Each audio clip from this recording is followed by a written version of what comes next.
नमस्कार, लक्षवेधीमध्ये आपल्या सगळ्यांचं स्वागत। मी प्रसाद काथे। अखेरीस तीच आणि अपेक्षित बातमी कानावर आलीच, ज्याची शक्यता सर्वाधिक व्यक्त केली गेलेली होती, आणि ती आहे मवियात मुख्यमंत्री पदासाठी उद्धव यांच्या नावाचा प्रस्ताव पुढे येणं। आता ही बाब संजय राऊत यांच्याकडून व्यक्त झाली असली तरी पण तो हिंदी चित्रपटातला डायलॉग आहे त्याप्रमाणे बोल संजय राऊत रहे हैं लेकिन शब्द शरद पवार के हैं, अशा पद्धतीची कहाणी आपल्याला या निमित्तानं पुन्हा पाहायला मिळाली आहे। उद्धव ठाकरे यांना मुख्यमंत्री करावं असं संजय राऊत जेव्हा सांगतात तेव्हा लक्षात घ्यावं लागतं की ही गोष्ट केवळ आणि केवळ त्यांच्या गटाला हवी आहे असं नाही, तर त्या माध्यमातून शरद पवारांना काँग्रेसला सत्तेत येण्यापासून रोखायचं आहे। काहीही झालं तरी महाराष्ट्रात काँग्रेसचा मुख्यमंत्री मवियाच्या माध्यमातून होऊ देणं हे काही पवारांना पसंत नाही आणि ते लपूनही राहिलेलं नाही। अशा स्थितीमध्ये जर उद्धव पुन्हा मुख्यमंत्री होणार असतील तर ते खरंच होतील का, इथपासून ते मुख्यमंत्री झाल्यापर्यंत कोणकोणते अडथळे पार करतील, इथपर्यंत अनेक विषयांची चर्चा आजच्या लक्षवेधीत।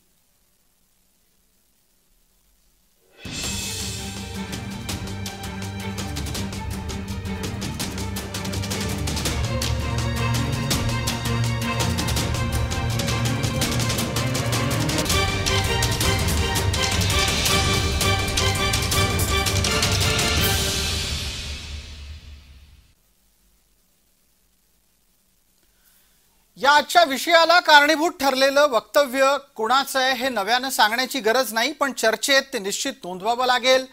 प्रातस्मरणीय आणि श्रद्धेय संजय राऊत काय म्हणाले ते ऐकूया। या महाराष्ट्रानं महाविकास आघाडीचे मुख्यमंत्री म्हणून उद्धव ठाकरे साहेबांचं काम पाहिलं। लोकसभेतलं मतदान अनेक घटकांचं हे माननीय उद्धव ठाकरे यांच्याकडे पाहून सुद्धा झालेलं आहे। अर्थात तिघांची ताकद एकत्र होती, पण बिन चेहऱ्यांचं महाविकास आघाडी किंवा बिन चेहऱ्याचं सरकार हे अजिबात चालणार नाही, लोक स्वीकारणार नाही, लोकांना चेहरा द्यावाच लागेल।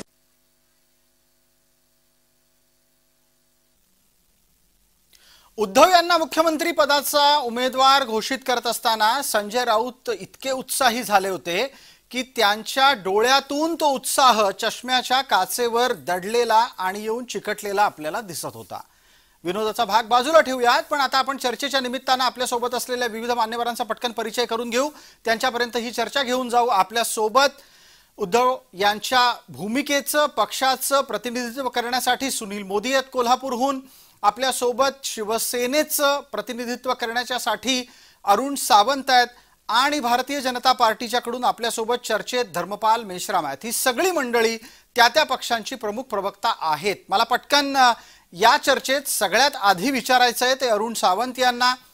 अरुणजी, तुमच्या स्वप्नात उद्धव ठाकरे परत मुख्यमंत्री झाले आहेत असं कधी आलंय?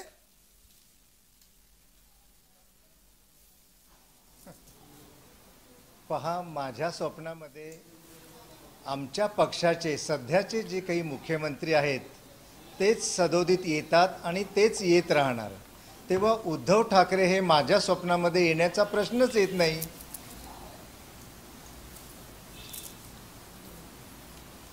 जी सावंत साहेब, आपण बोलत असताना माझी एक छोटीशी फक्त विनंती आहे, थोडंसं अजून मोठ्या आवाजात बोलावं म्हणजे आपली भूमिका अधिक ठामपणे महाराष्ट्रापर्यंत पोहोचेल।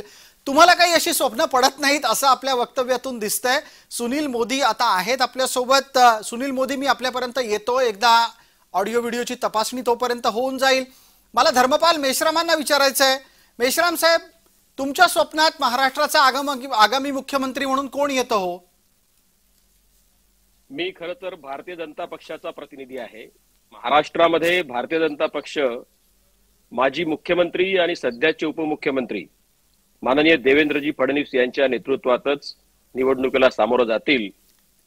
मी व्यक्तिशः आणि पक्षाचा प्रतिनिधी म्हणून देखील निश्चितपणानं देवेंद्रजी फडणवीस हेच महाराष्ट्राचे भविष्यातले मुख्यमंत्री व्हावेत अशा पद्धतीचा स्वप्न म्हणा, विचार म्हणा किंवा त्या पद्धतीचं कार्यकर्तृत्व म्हणा आम्ही निश्चितपणानं पुढे नेऊ किंवा त्याच पद्धतीचं चित्र पाहायला व्यक्ती म्हणून तरी देखील निश्चितपणानं आम्हाला आवडेल. बिलकुल. आपण आता सुनील मोदी यांच्यापर्यंत जाऊयात. मोदी साहेब नमस्कार आणि चर्चेमध्ये आपलं स्वागत. माझा आवाज आपल्यापर्यंत नीट येतोय का? हो, येतोय. नमस्कार. बिलकुल बिलकुल. खूपच आनंदाची बातमी आहे तुमच्यासाठी. तुमच्या लोकांनी उद्धव ठाकरे महाराष्ट्राचे मुख्यमंत्री व्हावेत याच्यासाठी कंबर कसलेली दिसतेय. पण मुद्दा इथे असा उपस्थित होतो, संजय राऊत जे बोलतायत ते नक्की संजय राऊत बोलतायत का त्यांना तसं बोलायला सांगितलं गेलंय शरद पवारांकडून? नमस्कार. नमस्कार. मी प्रथमतः अरुण सावंत साहेब यांना म्हणजे आठवण करून देऊ इच्छितो की अरुण सावंत साहेब या महाराष्ट्रामध्ये 45चा नारा चालला नाही, तो महाविकास आघाडीचा नारा चालला.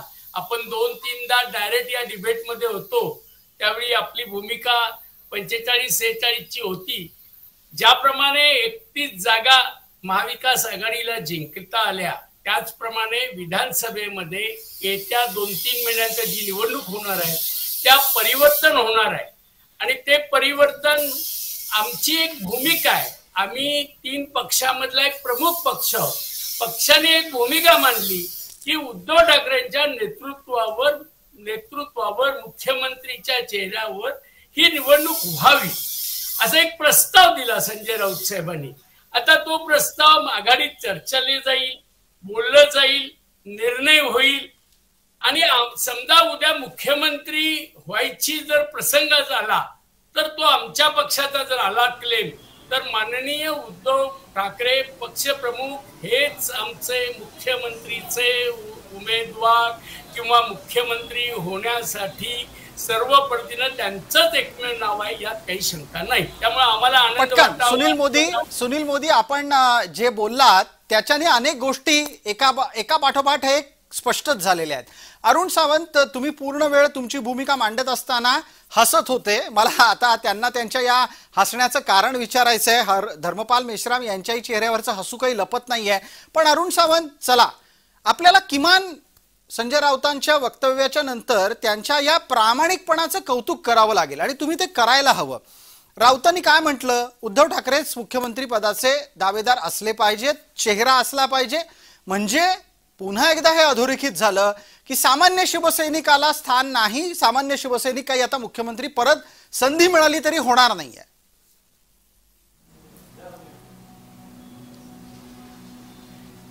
पहा, पॉझिटिव्ह ॲटिट्यूड असणे हे काही चुकीचं नाही, परंतु त्याच्यामागे काहीतरी ध्येयधोरणं असली पाहिजेत. आता पाहाल आपण तर गेल्या 2 वर्ष जेव्हापासून यांचं सरकार नाही आहे तेव्हापासून यांचा डोळा हा फक्त मुख्यमंत्री पदाच्या खुर्चीवरच आहे हे स्पष्ट झालेलं आहे.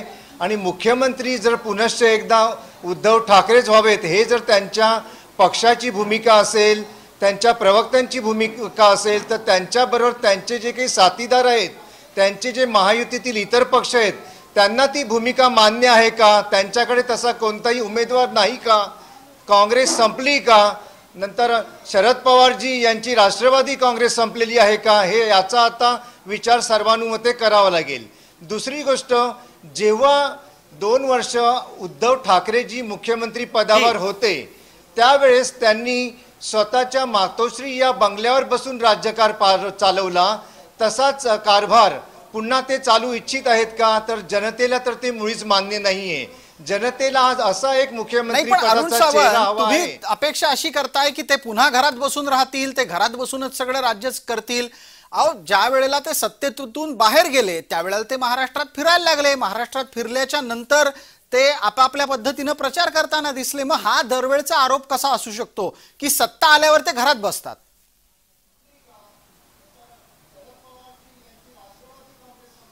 पहा, जेव्हा हातातून सत्ता गेली त्यावेळेस या महाराष्ट्र राज्याची जनता खरोखर खुश झाली होती. कारण त्यांना, महाराष्ट्राच्या जनतेला आणि शिवसेना हा जो काही एकसंघ पक्ष होता त्यावेळेसचे जे कोणी आमदार होते, खासदार होते, जिल्हा प्रमुख होते, कार्यकर्ते होते, शाखा प्रमुख होते, त्या सर्वांना खूप बरं वाटलं. कारण का? ते कोणालाही भेटायचे नाहीत, कोणालाही ते दाद द्यायचे नाहीत. सत्ता आणण्यामध्ये या सर्वांचा हातभार लागलेला होता. परंतु जेव्हा मुख्यमंत्री पदावरती उद्धव ठाकरेजी बसले तेव्हा त्यांनी या सर्वांकडे पाठ केली आणि कुणालाही ते मान सन्मान देत नव्हते किंवा कुणाची कामं करत नव्हते आणि म्हणूनच शिवसेना जी काही एक संघ होती ती दुभागली गेली आणि सर्वांनी उत्तर येतंय, मग तयार राहा उत्तर ऐकण्यासाठी. सुनील मोदींना त्यावर बोलायचं आणि नंतर आपण टप्प्यात आणखी नवीन मुद्दे घेणार आहोत. सुनील मोदी, 1 मिनिट आहे आपल्यासाठी. मला काय वाटतं, नेहमी चर्चेचे गुराळ तीच मांडण्यात काही पॉइंट नाही. या महाराष्ट्राला आणि खऱ्या अर्थानं जो शिवसैनिक आहे त्याला माहित आहे कुणी गद्दारी केली, का गद्दारी केली, भारतीय जनता पार्टीनं कोणाला ब्लॅकमेल केलं, कशा पद्धतीने जेलमध्ये टाकणाऱ्या लोकांना. मोदीजी, आमच्या शिवसेनेने जे काही केलं ती गद्दारी नव्हती तर ती सर्वांनी मिळून केलेली खुद्दारी होती. आपण खुद्दारी आणि गद्दारी याच्यामधला फरक अगोदर समजून घ्यावा आणि त्यानंतर आपण जनतेसमोर आपलं मत मांडावं. ज्या गद्दारीचा ठपका ज्यांच्यावर आहे त्याला महाराष्ट्राने नाकारले. आम्हाला 1 किंवा 2 सुद्धा जागा येणार नाही असं म्हणणाऱ्यामध्ये आम्ही 9 जागा घेऊन पुढे आहोत. आम्हाला 13 पैकी ऐका, 13 शिवसेना विरुद्ध शिवसेना, 13 ठिकाणी आपली लढत झाली आणि त्यापैकी 7 जागा आम्ही जिंकलेलो आहोत आणि तुम्ही किती जिंकलात हे समस्त जनतेला माहित आहे. अशी एकनाथ शिंदेची अवस्था आहे. मी आपल्याला सांगतो, उद्धव ठाकरेंना बदनाम करण्याचं काम हे लोक करतायत. ज्यावेळी ते घरात होते ते घरात नव्हते, त्यांची तब्येत बरी नव्हती, ते भयंकर आजारी होते, हे सगळ्या जनतेला माहित आहे आणि त्याचाच गैरफायदा या लोकांनी घेतला.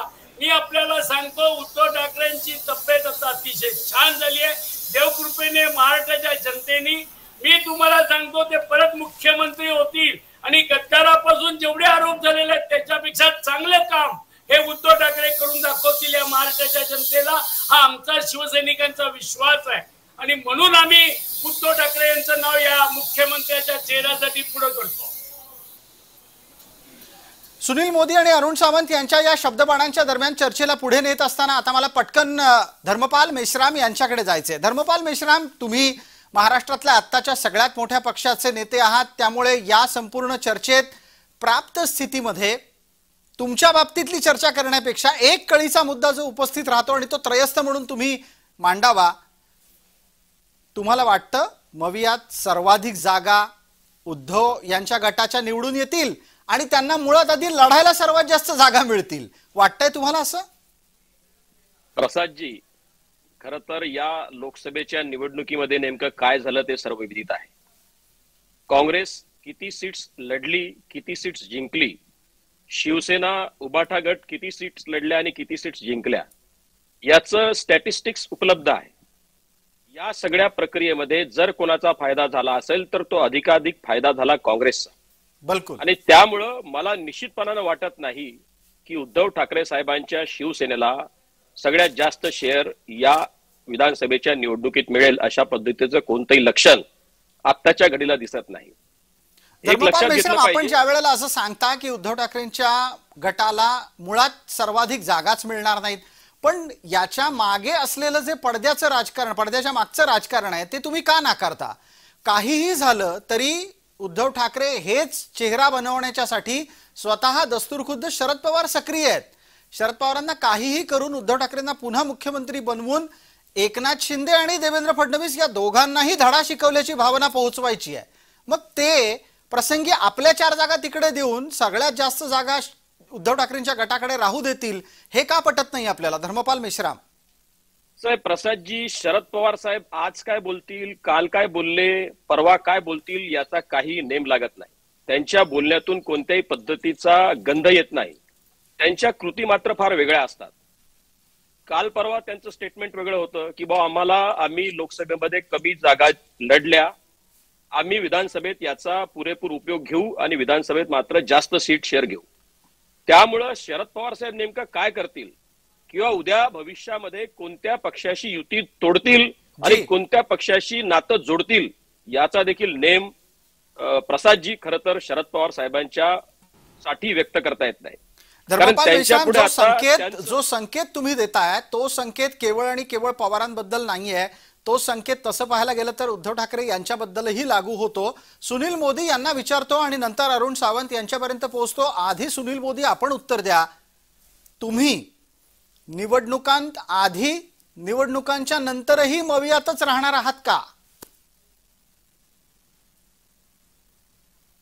मला असं वाटतं की उद्धव ठाकरे साहेबांनी जेव्हा वर्धापन दिन होता त्या दिवशी फार स्पष्टपणे सांगितलेलं आहे की आम्ही कोणत्याही परिस्थितीमध्ये भाजप आघाडीमध्ये जाणार नाही। याचा अर्थ काय की आम्ही महाविकास आघाडीमध्ये खंबीरपणे उभे राहणार आहोत। मिश्राम साहेब जे बोलतायत की आम्हाला जागा कमी मिळतील, चेहरा कोण असेल, मी मिश्राम साहेबांना आठवण करून देऊ इच्छितो, बिहारमध्ये कमी जागा लढून सुद्धा नितीश कुमारना मुख्यमंत्र्यांचा उमेदवार याच भारतीय जनता पार्टीने केलेला होता। जर भारतीय जनता पार्टीला हे चालत असेल आणि दुसऱ्यांनी केलं की ते बरोबर नाही, ही भारतीय जनता पार्टीची रणनीतीच आहे म्हणा। भारतीय जनता पार्टीला काय आहे, दुसऱ्याच्या घरात सवय आहे, आपल्या घरात काय चाललंय हे कधी ते बघत नाही, हे बघत नाही। आणि त्याप्रमाणे कमी जागा निवडून सुद्धा ते निवडून आलेले आहेत। मी आपल्याला सांगू इच्छितो, उद्धव ठाकरे साहेब शिवसेना महाविकास आघाडीमध्येच राहतील। महाविकास आघाडीमधून किती जागा लढतील हे चर्चांतिम ठरेल। आमचा प्रस्ताव आहे महाविकास आघाडीकडे। तुमचा प्रस्ताव आहे, मग तुम्हाला याचा खुलासा तरी करावा लागेल की नाही? तुम्हाला याचा खुलासा सुनील मोदी करावा लागेल की महाराष्ट्रात पुन्हा मुख्यमंत्री व्हायचं असेल तर किमान सर्वाधिक जागा तरी निवडून येणार की नाही? का तुम्ही कमी जागा असून मवियात पण मुख्यमंत्रीपद मागणार आहात? नाही, आम्ही मवियात पण मुख्यमंत्री मागू शकतो ना। चेहरा जर एखादा जर होऊन निवडणूक, आम्ही त्यावेळी गट मानतो, पक्ष मानत नाही, तिन्ही गटांचे मिळून निवडणूक लढतो। त्यावेळी एखाद्या वेळी जर बिहारमध्ये नितीश कुमारांचं भाजप करू शकतं तर महाविकास आघाडी महाराष्ट्रात का नाही करू शकत?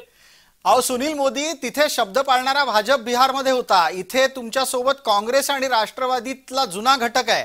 तुम्हाला वाटतं ती लोक शब्द पाळतील?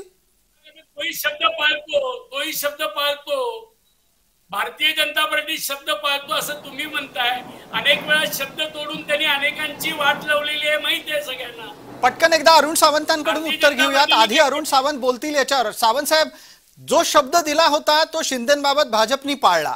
धर्मपाल मेश्राम या निमित्तानं बिहारचं उदाहरण सुद्धा देतील।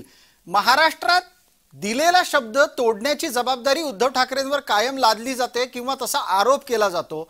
तुमच्या लेखी एकत्र लढणाऱ्या मवियाला सर्वाधिक जागांच्या आधारे मुख्यमंत्री ठरवायचा असेल का चांगला शालीन सभ्य चेहरा म्हणून उद्धव ठाकरेंना द्यायचं असेल ते पद?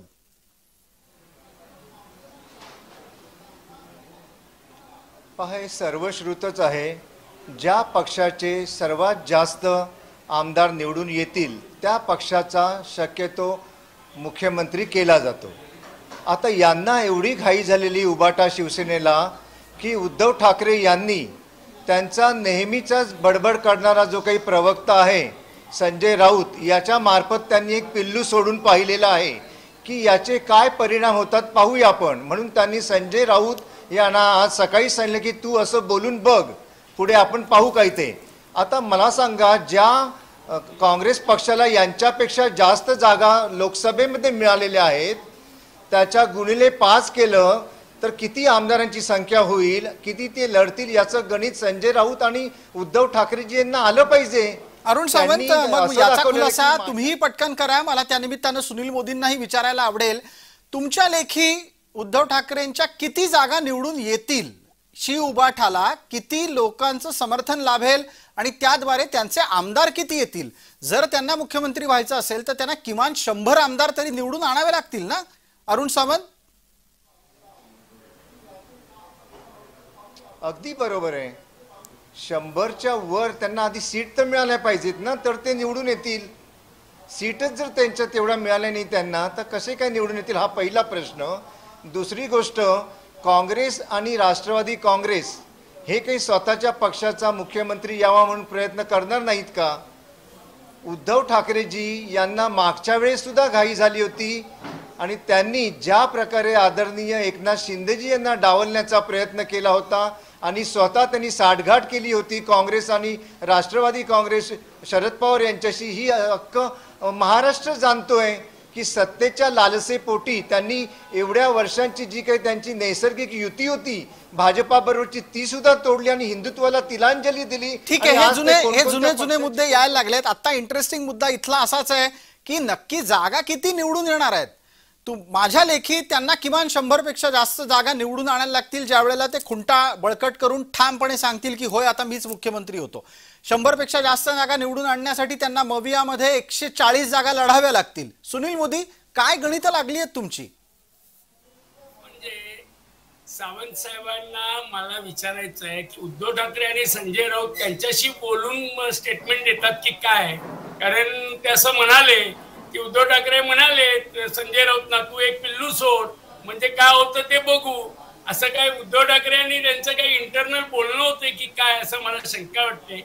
वाफक गोष्टी बोलणं हे शिंदे गटाचं कामच आहे.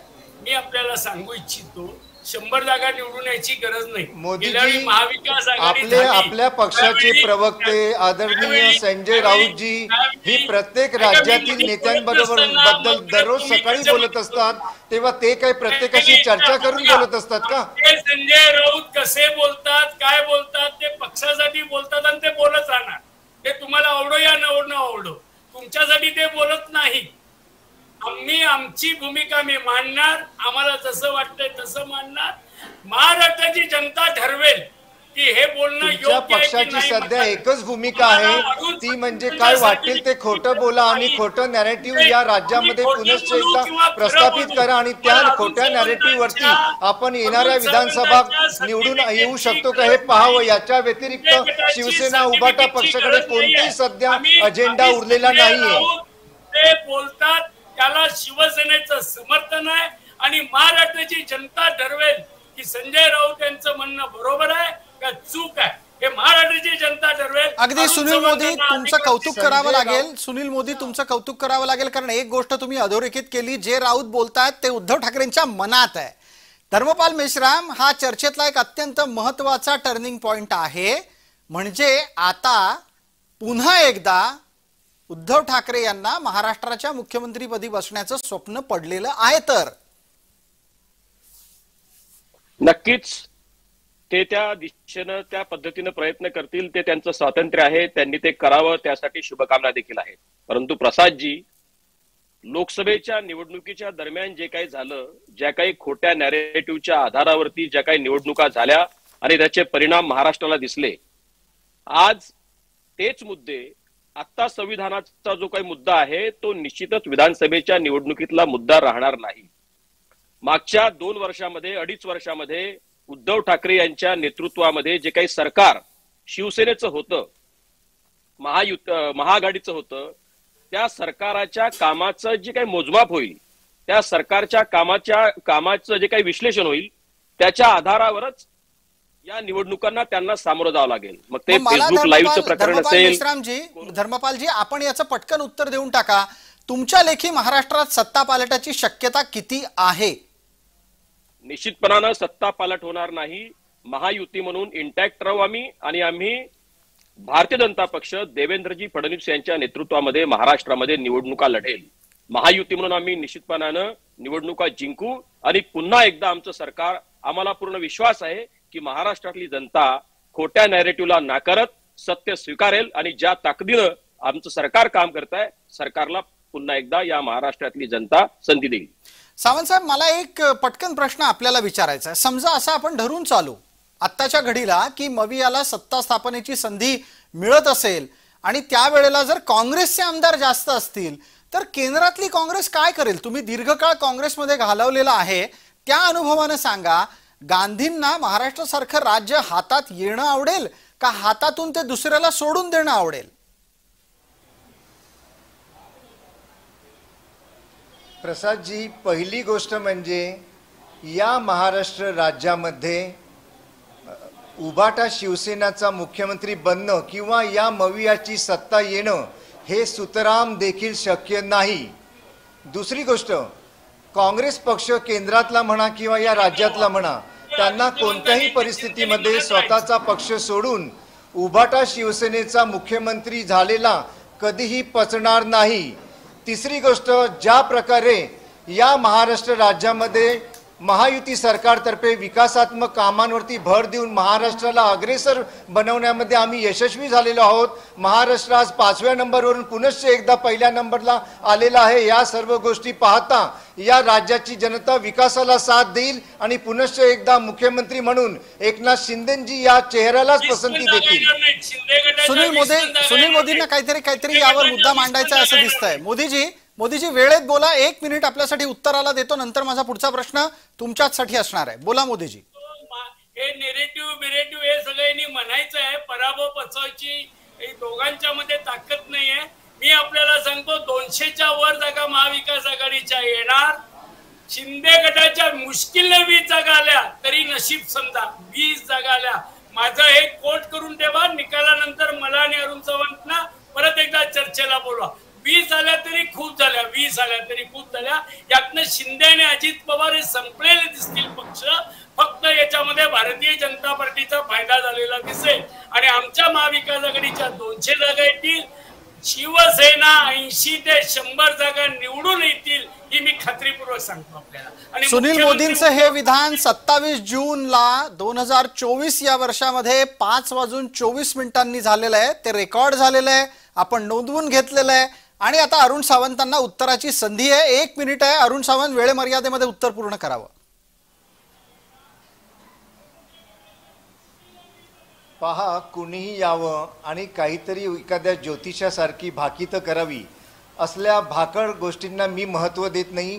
मी असा कार्यकर्ता आहे या एकनाथ शिंदेजींचा, या शिवसेनेचा, जो कार्याला महत्त्व देतो आणि जो गोरगरिबांची कामं करतो त्याला महत्त्व देतो. या गोरगरीब जनतेपर्यंत घराघरापर्यंत जाऊन पोहोचणारा गेल्या 30-35 वर्षामधील जर कोणी मुख्यमंत्री असेल तर तो एकमेव म्हणजे एकनाथ शिंदे हेच मी सांगेन. यापेक्षा जास्त मी काही बोलणार नाही.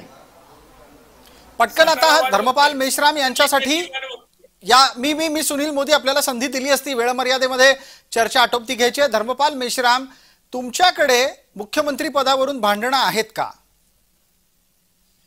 प्रसादजी, भारतीय जनता पक्षाच्या आतमध्ये कोणत्याही पद्धतीच्या नेतृत्वाचा वाद नाही. प्रश्न राहिला महायुतीचा. आमच्यातही वाद नाही, हे लक्षात घ्या. बिहारचं उदाहरण आपल्या समक्ष आहे, महाराष्ट्रातलं उदाहरण आपल्या समक्ष आहे. आमच्याकडे मोठ्या मनाचे नेते आहेत. आमचा उद्देश या महाराष्ट्राचा आणि देशाचा विकास साधणं आहे. देवेंद्रजी फडणवीस साहेबांना संधी असताना देखील, त्यांनी मुख्यमंत्री पदाला गवसणी घातलेली असताना देखील त्यांनी एकनाथजी शिंदे यांच्या स्वतः मुख्यमंत्री पदाची घोषणा केली. त्यासाठी राजकारणातलं मोठं मन लागतं. तशा पद्धतीच्या मनाचं नेतृत्व मोदीजींच्या रूपानं असेल, देवेंद्रजी फडणवीस साहेबांच्या रूपानं असेल, ते आहेत.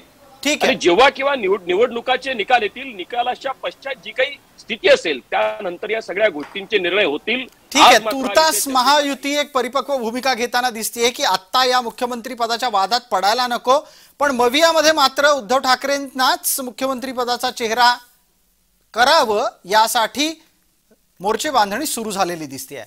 चर्चेला वेळ मर्यादा आहे याची आठवण देतो आणि त्याचबरोबर एका गोष्टीची जरूर नोंद करतो. सुनील मोदींनी या चर्चेमध्ये 200 जागा जिंकण्याचं जे काही विधान केलेलं आहे त्यावर आपल्याला परत नक्कीच लवकर भेटावं लागेल. तुर्तास आपण सर्व मान्यवर या चर्चेमध्ये सहभागी झालात त्याबद्दल आपले मनपूर्वक आभार. लक्षवेधीच्या या चर्चेत तुर्तास इतकंच. सर्व प्रेक्षकांना जय महाराष्ट्र.